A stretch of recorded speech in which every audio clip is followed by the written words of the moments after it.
Howdy folks, my name is Matt. I'm here from Design Engine.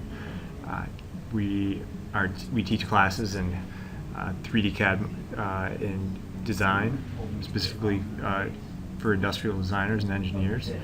And we've been teaching introductory Creo to Newell Rubbermaid here. And one thing that we were discussing in our class was within Sketcher mode we see two different types of center lines. So we thought we'd share that with you guys, and how those center lines can be utilized to maintain symmetry about our model. Very similar to what we see here on the screen, where you've got a little bridge with some feet, for this top of a bracket here. So let's run through this. Let's come back. Let's take it back into insert mode. Back to our first sketch. We'll edit definition on our sketch,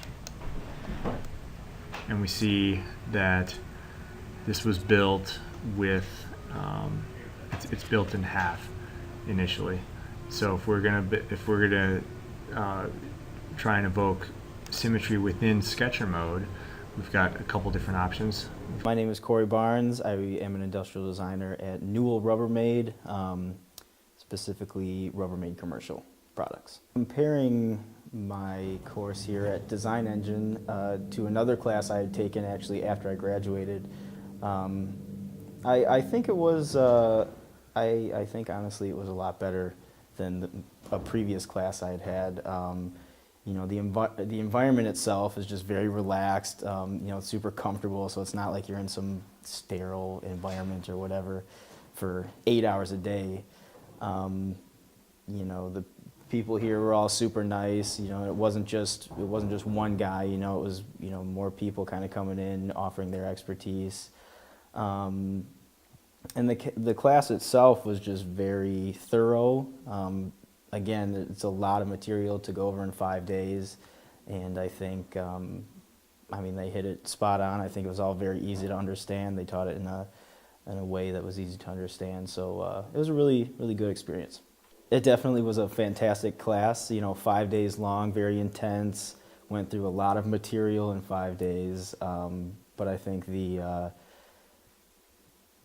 activities that we did and all the things that we performed throughout the 5 days, I think were really helpful. Got to build a lot of things, got to do a lot of things. The teachers, Matt sat with us every day, and he was really good, showing us things up on the projector, and then sitting next to us and being able to just kind of talk us each through any kind of problems we're having. He was very knowledgeable, and Bart as well. Just his knowledge of the program and everything was definitely super helpful, and I think we definitely got a lot out of 5 days anyways.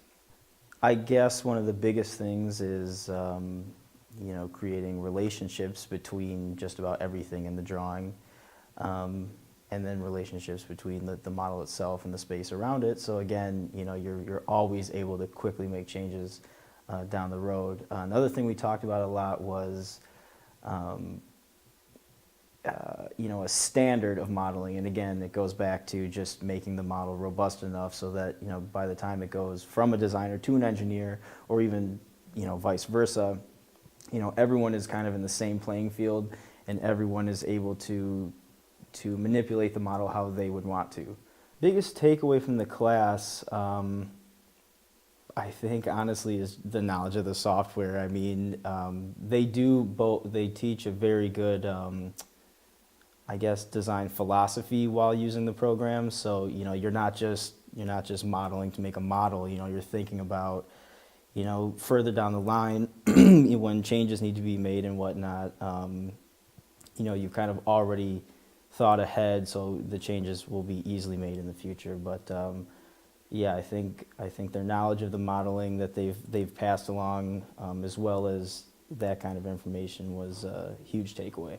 I would recommend Design Engine to anyone, I guess, looking for help in 3D modeling training. I think, again, the philosophy behind everything, and just not just the the commands and whatnot in the software, but the way to think as you're doing these commands, so that, you know, as I keep saying, down the road, you're always able to go back and you're always able to modify the model how you want to modify it, not letting the model kind of dictate how you think. So if we're gonna try and evoke symmetry within sketcher mode, we've got a couple different options. We've got our symmetric constraint as well as our mirror, a mirror command, and the mirror becomes available as soon as we put in a center line into our sketch, whether it's a sketch center line, which exists just inside sketcher mode.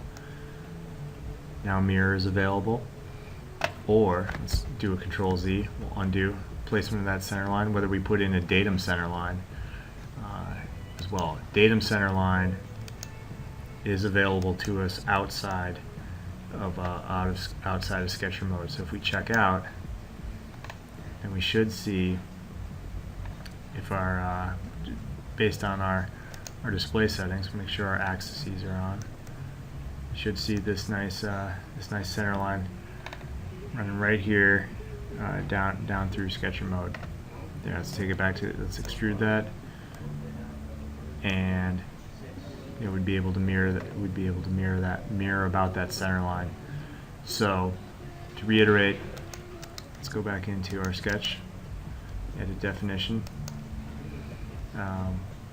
With the datum center lines, we can see it denotes these with a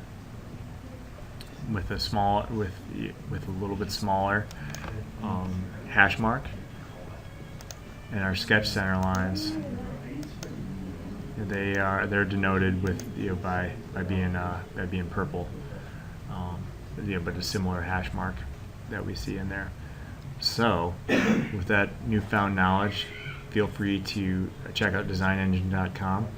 We are here to help industrial designers and engineers, and anyone else who's looking for help with Pro Engineer, SolidWorks, Alias, Maya, and Rhino.